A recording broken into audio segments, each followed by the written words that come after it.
Bonjour, je m'appelle Maggie et j'écris des lettres aux rêveurs.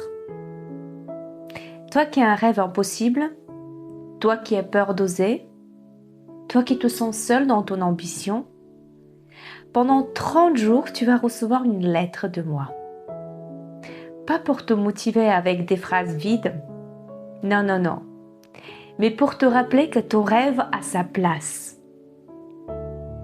Et voici la première. Cher rêveur, chère rêveuse, je t'écris cette lettre parce que je sais ce que tu ressens quand tu penses à ton rêve.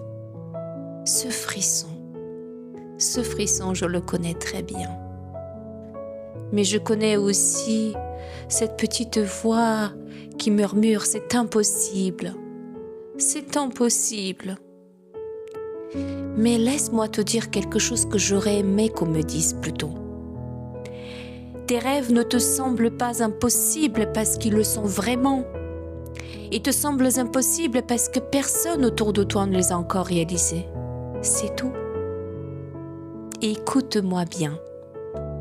En 1903, les frères Wright rêvaient de faire voler une machine plus lourde que l'air.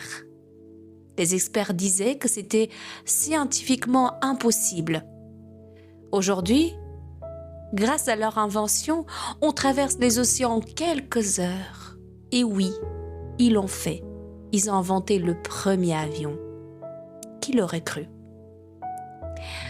En 1955, Rosa Parks a rêvé d'un monde où la couleur de peau n'importerait plus. Un rêve impossible dans l'Alabama ségrégationniste. Pourtant, elle est restée assise dans ce bus. Et ce geste impossible a déclenché un mouvement qui a changé l'histoire. Malala rêvait simplement d'aller à l'école dans son pays, le Pakistan. Mais on l'a tirée dessus pour ce rêve impossible. Elle a survécu et elle est devenue la plus jeune prix Nobel de la paix, changeant le destin de millions de filles.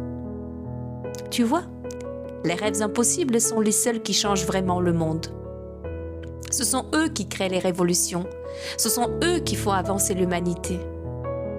L'électricité était impossible, Internet était impossible, les droits des femmes étaient impossibles, l'abolition de l'esclavage était impossible.